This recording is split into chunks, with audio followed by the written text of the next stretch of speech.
Proof in the Pudding podcast show, and I'm Sion 919, and I'm sitting here with a very talented artist, very beautiful woman, very beautiful voice. So without any further ado, let's bring her to the stage. She goes by the name of Joella. How are you doing today? Good. How are you? I'm good. I appreciate you stopping by the panel today. So I see that you've been doing music for a while. Around what age did you, when you look back, around what age did you start singing? My earliest memories of music is violin at 3, piano at 7. So at some point in between that, right. Is I think because I would just play, you know how the Casio keyboard has like presets. Right. So I would just write songs to those to those sounds up there. Yeah. Okay. So were you always writing? Like, how did you first get into that songwriting, and what was the process like for you? I didn't even really know that there was a choice not a choice, but I didn't even know like artists had writers. I just thought you write your own stuff. So, right. I guess the minute I realized like I actually want to take this seriously as a profession, because I write pretty much all of my stuff. It's only been up until recently where I started collaborating with other writers and artists.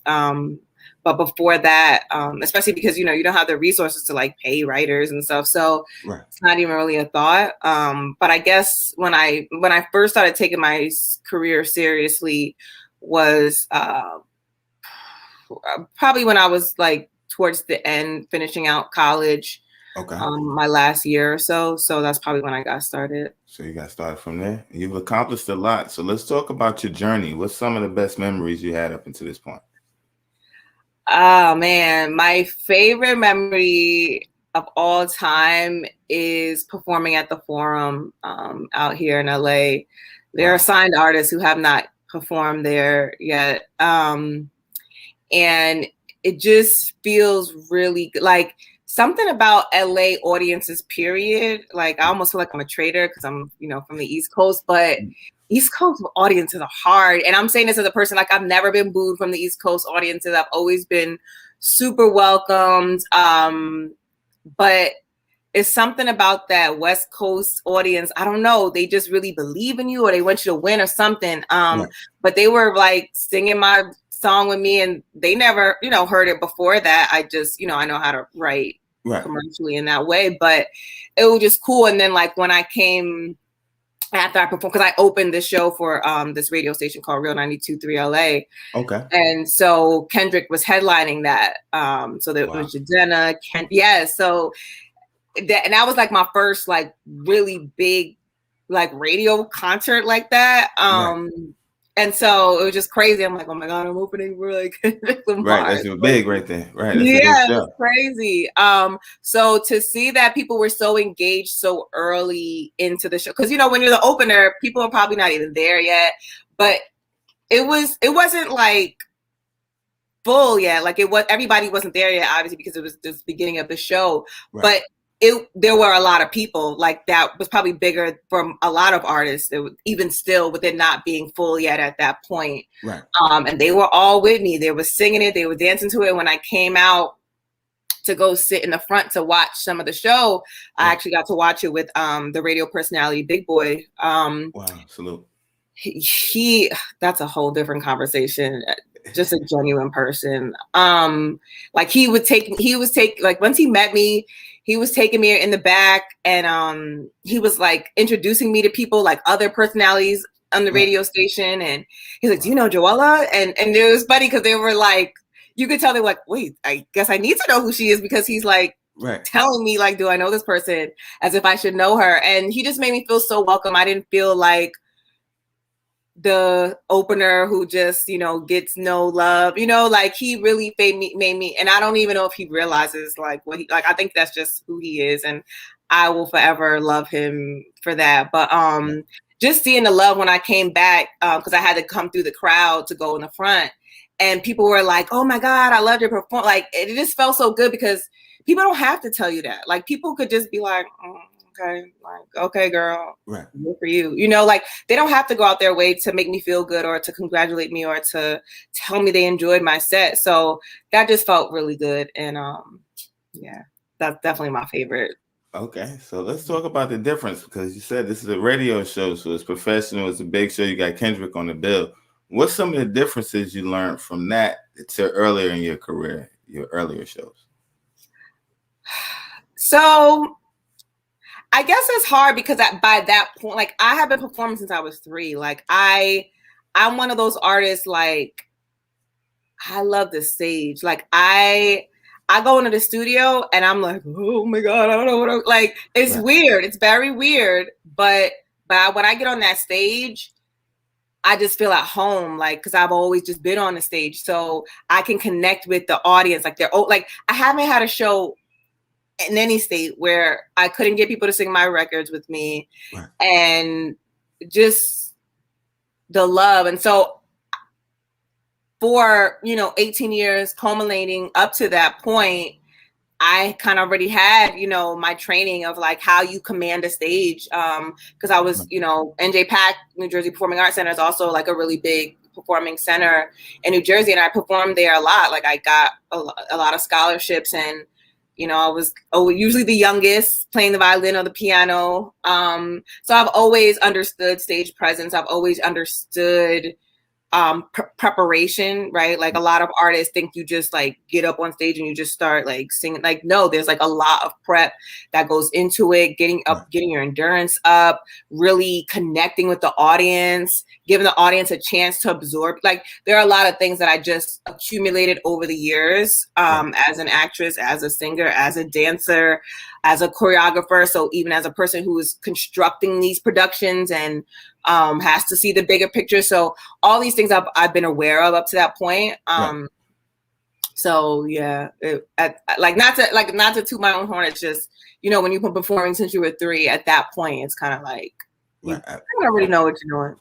Right. I waited my whole life for this moment. I'm glad you asked me that I want to perform. I built up to that point. And why I feel like I was so ready. And the thing is, I was actually sick. I was, so it was a contest.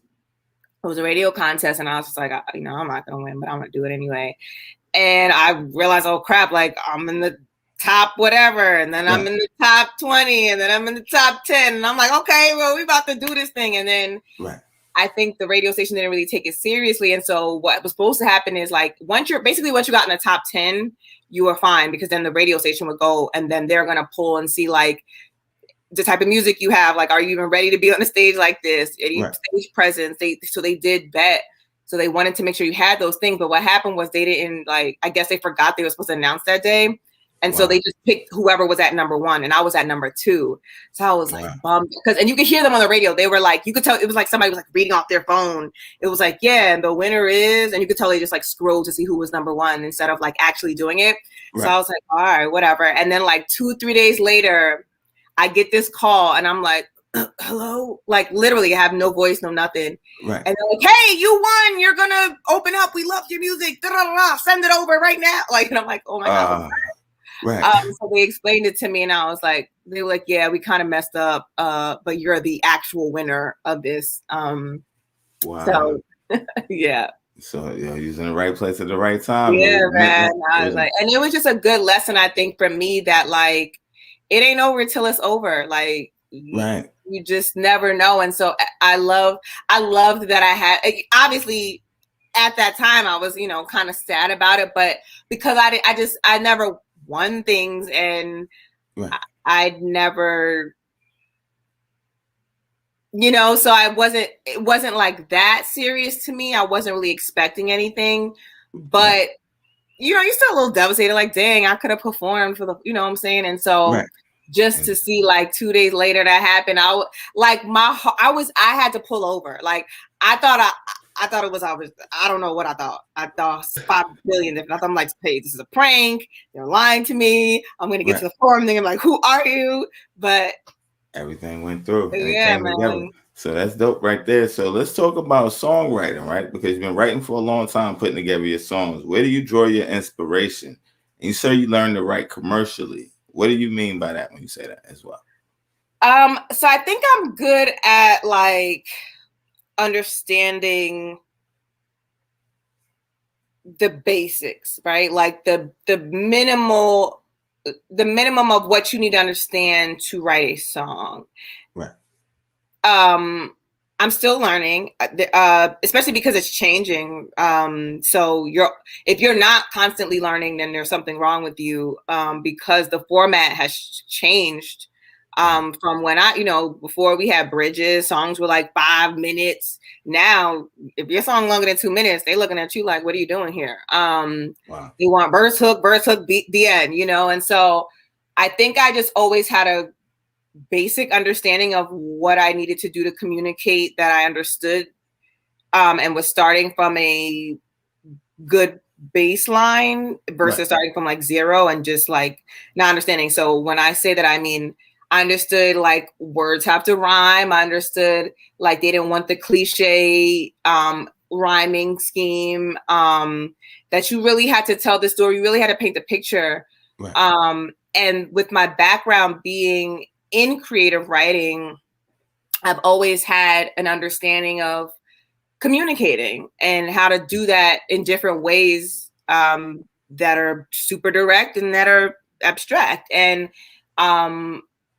in college, like I actually did a project where, and got credits for this. It was actually like a class where I recorded an album based off of poetry I wrote.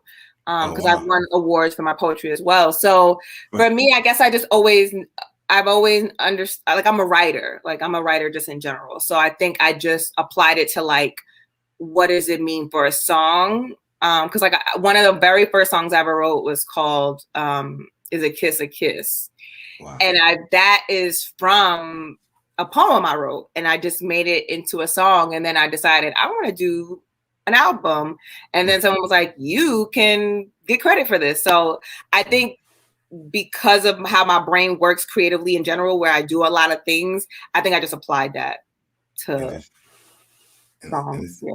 And it's definitely working out for you. So what projects do you currently have out now? So I'm in a phase of like really trying to hone in on my sound, and like we got the image together. Like that's the thing, people don't understand, like as an artist, when you're doing it by yourself, like when you don't have like a whole machine behind you to help you make these decisions, it's going to take you a lot longer because you don't have the funding to just up and, if you pour all this money into a record and then you're just like, oh no, like this mistake I made, or it's not good, or whatever the case is. 9 times out of 10 as an indie artist, you don't have the capabilities to just be like, well, we'll just scrap it and start over. Like you have to work with what you've already done or spent, and so it just takes a lot longer to develop yourself. And especially, now that artist development is just not a thing at this point, you got to do it yourself. And I think there are good, positives and negatives of that, but yeah. Okay, so you're making it sound. What's the beat process like? What type of beats do you like? It's weird because I'm like minimalist, so like Billie Eilish. But I'm a dancer. Like I'm from Jersey. I grew up on house music. Like I want to shake my ass. Sorry if I can't say that word. Now you get it. Fine. So for me, it's like I need to be able to do both, but I'm a Disney kid. So I grew up singing ballads, and I grew up on Toni Braxton and all these amazing writers and, and producers and Babyface and Stevie Wonder and all these amazing artists. And so like, that's the framework that I always have, going in, that I think that I'm always coming from. Okay. And speaking of the Disney, I heard you do a live. It was Beauty and the Beast. Yeah. Okay, so what was that like, and what inspired you to do that video? So I'm one of those artists that like, if I didn't have to be on social media, I wouldn't be there. Like I would probably have a private Instagram account for me and my friends and my family, and that's it. Like I'm just not like into the whole like show everybody what you're doing at every moment.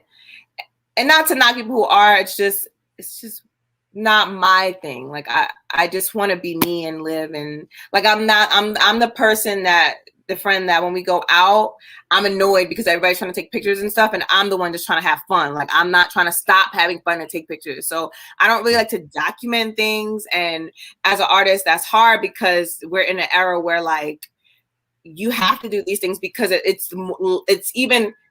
I always thought talent was not that it wasn't a big deal. I think when we grew up, the music we grew up on, talent was extremely important. I just think it's diminished in terms of importance at this point. Right. But right now, we're in what I call like a Cardi B phase where it's about the likability. When people like you and they like, that's why, we rooting for Cardi because, people were, first of all, people are always going to root for the underdog. She was just a hard worker. She was focused despite how she presented herself to people, which I don't think it was like too crazy. She was just authentically herself. Right. And to see, okay, like she was able to get through these barriers that we have by just being herself. And it seems very simple, but it's not, because in this industry, there's a lot of media training and they want you to behave certain ways. And that's why when certain artists kind of get out of character or are not who they presented themselves to be initially, people are like taking it back because they're like, whoa, that's not who like you presented. But it's like we're in this shift where like, yeah, we were used to artists who were polished and or got polished, right? Like Akeisha Cole, who like came in who she was, and then they polished her as she went along. Whereas now it's like pure, like just who are you? We want to be able to relate, like regardless of what that means and the negatives and the flaws. That's what makes you human, and people want to feel that, which I understand. Like I'm not totally knocking it, and I don't want anyone to feel like I'm saying like you're a bad person for doing that. It's just not me. Like I'm an only child, so I've always done things like by myself, and it's never been like fanfare. I just did it. But yeah, that's for me one of the hardest parts about it, because it's like it's really about the likability. And it's funny because I think I'm a polarizing personality. Like you either really, really love me or you really, really hate me. Wow. So that's another reason why I'm just like, oh, I just want people to listen to my music. Like I don't want them to like, That's it. Okay, so let me ask you. All right, so you're doing your thing. You do that. You got the Breaking the Rules video. What was the Breaking the Rules about? And I know, what was that video concept like? So I think it was just like a break from like, not a break, but like that's at that point, I was going through like a change in image, and not even, I don't like calling it a change. I think it was more just like, okay, now I have more resources to get the people who know what they're doing in certain areas. So like I was able to afford a stylist, who could articulate what it is, because I don't like to dress. Like I hate shopping. I would walk around naked if I could do that, because the idea of like putting things, it's not my thing. I like to be comfortable. So my mom would just buy me all my stuff, and cause she knows I'm not coming to the store to try nothing on. So I'll just wear whatever. Like I don't care as long as I don't have to go to the store. So for me, Break the Rules was like just me like really finally kind of coming into like visually what I wanted to see in myself, but I couldn't, I'm not a stylist, I understand my deficiencies, I guess.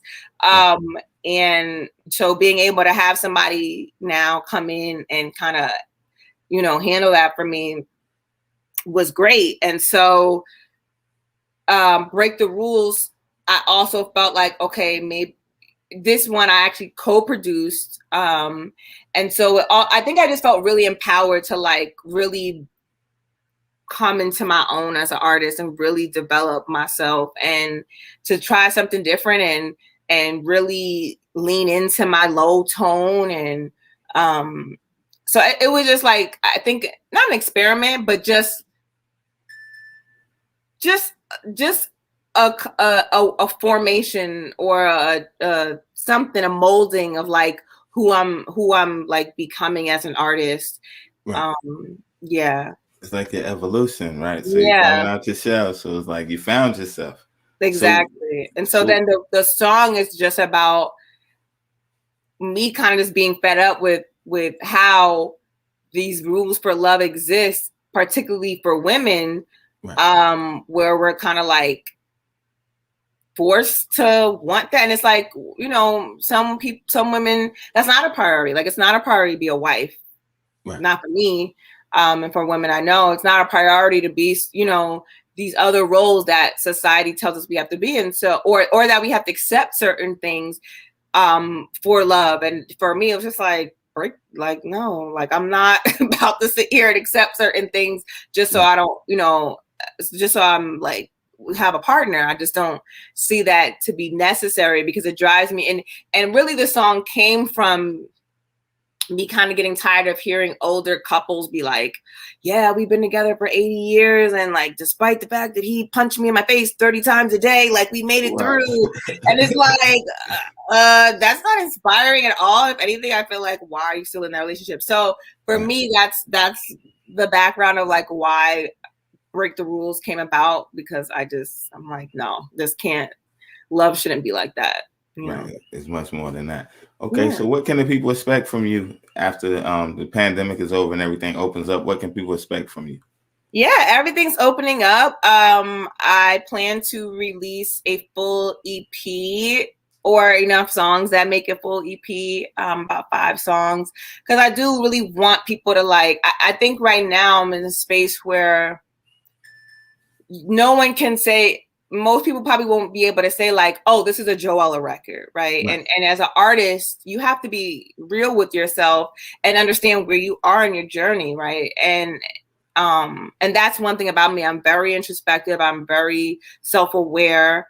I'm aware of my limitations, and all these things. So right now, just trying to get those group of songs together. I would like it to be out by September. Okay. So we shall see. But yeah, I definitely plan to get back out and tour and get back on the stage. Like I said, that's like, I miss it. And that's why I feel like it's crazy, but like that's where people really see my magic. Like when I'm on that stage, like I can sell water to a well. Like that's where you know, people really are like, whoa, because especially in New York, like I've opened up for artists that weren't necessarily like in my wheelhouse. So like might be a rapper or whatever, but like, you know, I'm using my connection of the fact that I can perform and open for, you know, a major artist or whatever. And people will still be like, whoa, like, who are you? Like, that's literally what was said to me, which is what led to a label meeting. You know, so that's the main thing I would say is like, I'm looking forward to getting back out there and performing. But my goal is to get this EP done, about 4 or 5 records. And just be out shaking ass, you know? You're definitely doing your thing right there. So let's talk real quick about the VH1 and Bravo. Yeah. How did that come about? MTV. It's so funny because I guess I knew that my producer was submitting the records, but like you never know like when or who's gonna pick it up. Like you just kind of find out like when you're watching it, I guess. At least at that stage of my career. Because I was very early on. And I remember I was on Twitter and people were like, Joella, I just heard your song on MTV. I'm like, liar. And granted, I think even at that point, I might have actually had a music video on MTV because of who my publicist was at that time. But even still, I was like, oh, you're a liar. And so people were like, no, I know that's your song, Joella. And I'm like, oh, wait, you listen to my music? Okay, so maybe. And so I had to wait for it to come back because I was at my grandmother's house. And so I had to wait. It was like 1 o'clock in the morning. And I'm like, I don't care, I'm going to wait. And all I heard was boom, boom, boom, boom. I'm like, oh, my song is on TV. And I started screaming. I'm like, oh my God, you guys aren't liars. I love that for you. So that was how I found out about it. And then eventually, you know, when I went and checked my BMI stuff. But again, that stuff shows up later. But when you get that check, it's like, but yeah, I didn't know like I didn't think anything of it, because at that point in my career and just in music, a lot of artists didn't know about sings, like unless you were a major. And even then, I don't think it was something I was talked about. Like their team just probably handled it for them. But like as an artist now, you'll hear a lot of artists be like, you know, I'm trying to get into syncs. I'm trying to get into syncs. Back then, that wasn't a thing like that people were like really talking about much. I just, you know, because of who I was working with, was able to have that happen. But that was definitely that's definitely top 5 like things that have ever happened to me in my career. Yeah. Okay, that's definitely real right there. So for the people that might be watching that may not be familiar, can you touch on that real quick, the syncs? So licensing is just when movies and TV shows pay you to use your music. So for example, Married to Medicine, Quad, when she would come out, they would use my record, and kind of like that was like her theme song. So like when she would come out on the reunion, or she come out just like, because usually she was like not the fighter. Well, I guess they were trying to paint her as like the fighter. So like that record, which is called Ready for War, would kind of evoke this like dum dum dum dum dum dum, this like evil monster is coming out. And so yeah, and the thing is, they actually prefer working with artists like us, because to pay somebody like a Beyonce is like $1 bajillion, because it's not just Beyonce, it's Beyonce and then everybody else has to get their cut. Whereas it's us, right? They about to give us, you know, 10,000, 20,000, because it's just coming to us, and they don't have to like worry about, you know, having to pay 500,000 so that everybody gets their cut. So they like to use unique music that hasn't been used before or that nobody's heard of. So indie artists are ripe for that. Like it's easy, and it's just cheaper for them. So I think it just works, and it just brings more awareness to what you do. Like I still have Shazams because of that. I got that record, I'm still seeing Shazams for, and I'm just like, where is anybody even hearing that? Like that record is like 10 years old. But it, you know, it works. So yeah, it's definitely a really good, lucrative, because it also helps to fund our careers. Like, you know, as an artist, but people don't understand, like, especially, you know, people who are not in the industry, they think managers are like paying for things. And in some scenarios, yes, they are, but generally that's not the manager's job. They're not an investor. So, even though they may pay for things here and there, and they are an investor of time and all these other things because they believe in you, but yeah, it's really important for artists today to understand, you know, how to reach out to music supervisors, because they're open. They want to try different things, and they want it cheaper. So and it works out. So okay, exactly. What's some mistakes that artists make or misconceptions they make coming into the game?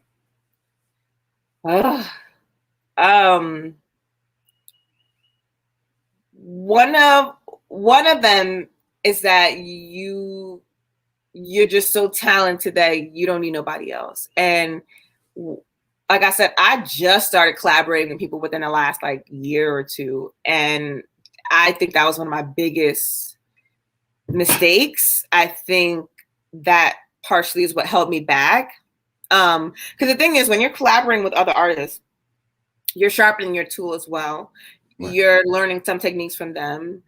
They may be able to push you in to do things that you just aren't comfortable with it. You might even hate it, but you did it, and so you know that thing doesn't work, right? Or maybe it made you tap into something else and you didn't like that specific way, but you're realizing, oh wait, but let me try that, you know, like let me try it, but do it in this way.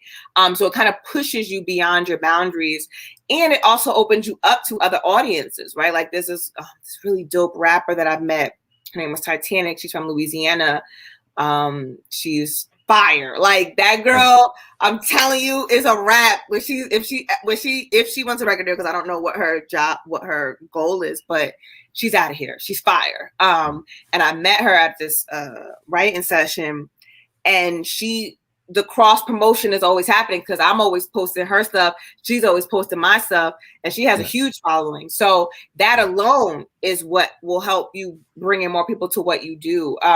So that's definitely one of the biggest mistakes I made. And that's one I tell artists, like, just start collaborating ASAP. And then the other thing is this stuff costs money. Like, talent is awesome, always be prepared. Like, I'll give a quick example. Just again, like on Clubhouse, was it yesterday?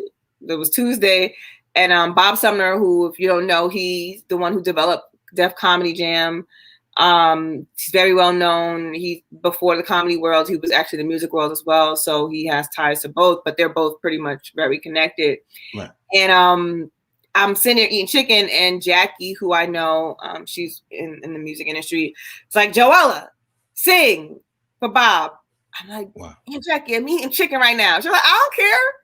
And I sang for him, and he was blown away. He was like, I could tell like that you captivate audiences. And it was just crazy because I do, like as I said, I that's where people really see my magic. And so that to me is like, always be ready. Like, artists, I find that like they're very quick to be like, oh, I'm the best, I'm the greatest, I'm this, I'm that.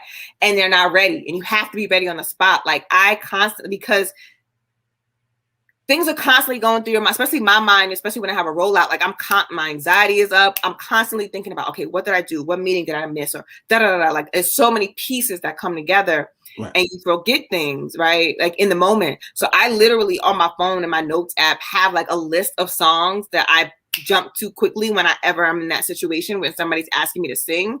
Right. Because you have to be ready. You don't know who these people know. And it might not mean like they're going to give you a thing on the spot right then, but they're going to remember what they said about you or somebody else who was in the room. And that's a lot, actually, how I've gotten a lot of opportunities through Clubhouse in that way, just singing on the app. But you have to be ready. Like, you have to be prepared for these situations, or they're going to go to somebody else who is, and it doesn't mean that they're more talented, just that they prepared more. So those are definitely two things. But yeah, the third one, like I kind of briefly touched on it. This stuff costs money. You really have to invest in yourself, and it's gonna be hard. Like, it's gonna be hard. But if you want this, you're gonna feel like, I don't have any other choice. Like, what else am I gonna spend this money on? Right? Like, that's how you're gonna feel. So, but understand this stuff. This is expensive. This is an expensive dream. That's real there. So let me ask you, say you're always ready. Would you sing something on the proof for us before you go? Real quick. Why did I say that? Oh man. All right. Take a breath. Take a deep. Calm yourself. He says to me, if you play for keeps. I'll take the gun and count to 3. I'm sweating now. I'm moving slow. No time to think. My turn to go. And you can see my heart beating. You can see it through my chest.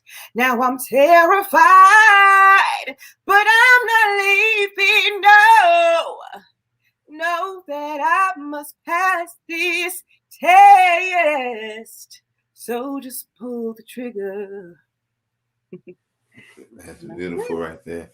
That's very beautiful right there. And I appreciate you coming through today. I know you got things going on. Before you go, let the people know where they can follow you at and all that. And if you have any shout outs and all that, hopefully down the road we can bring you back so we can touch on the acting and stuff you're doing. I know you're doing big things right now. So I definitely appreciate you.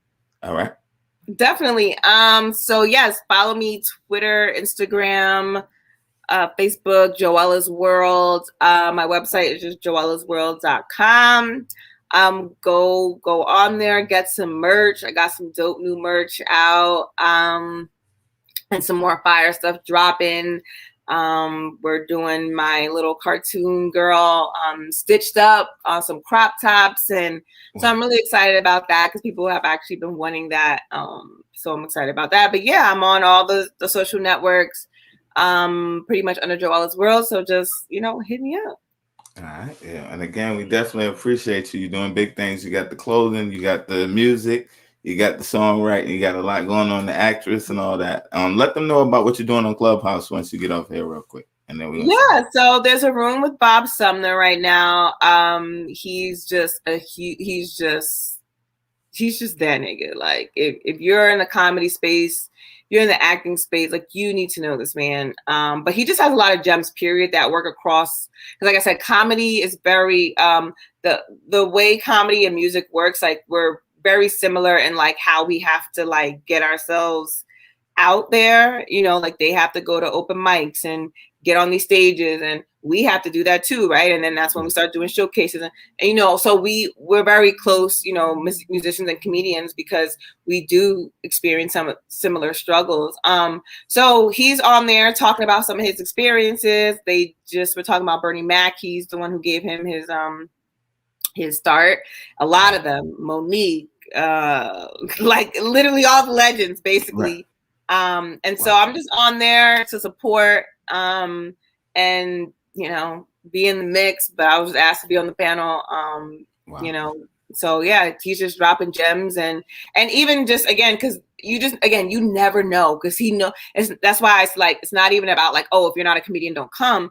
Right. He knows everybody, and he started in music first, so like they're very connected. Like he may use your song in one of the specials. He may, you know, you don't know. He may have you open up, because he has DJs open up the shows, so you never know. So it's just good for anybody in entertainment to get in that room with him, pick his brain. He's open, he's answering questions, he's giving people his email address. So this is the experience which is why I love Clubhouse in certain aspects, but an experience that people are probably not gonna get anywhere else. And when I say probably, I mean like they're not, like, unless they're paying him.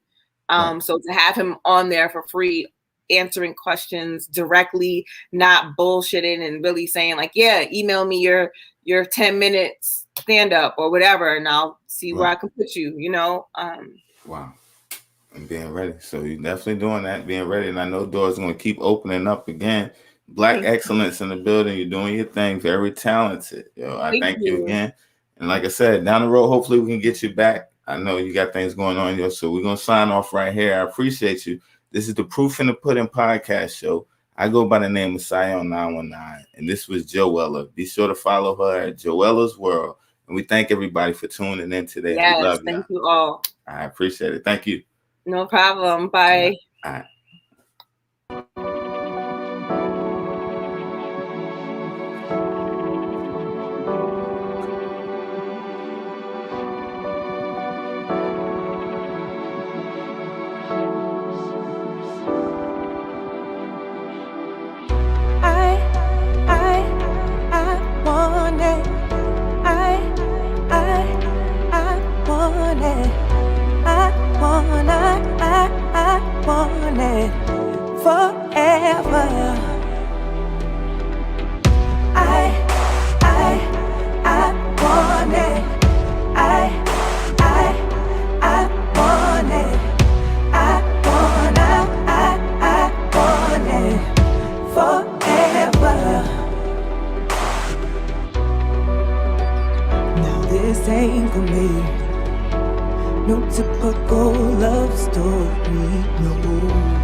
Chance, you blow it.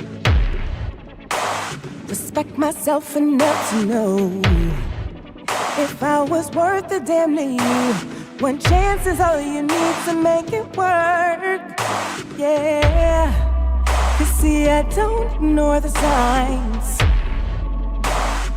I'm just not that girl to give you hell a try, just for you to bring the drama in my world. I want it forever. You said you do better. I said I'd go if you don't try. I want it forever. I say I do better.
thoughts will fade away.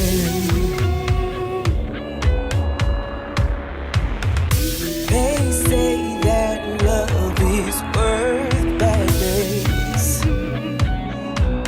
Why can't we make each other stronger without hurting too? Growth doesn't have to come with fear unless we want it to. Let's break the rules.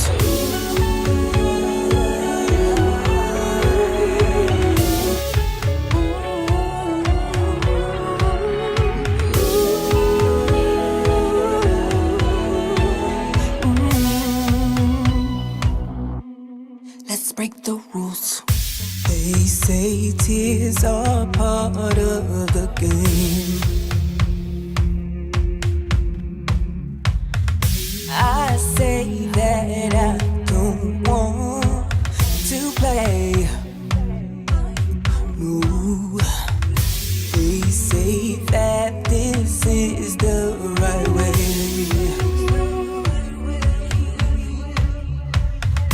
I'll choose the wrong one any day. 'Cause I don't wanna fight for love. Oh,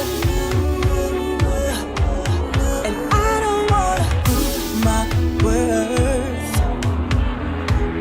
Oh, oh, oh, oh, oh. So if it be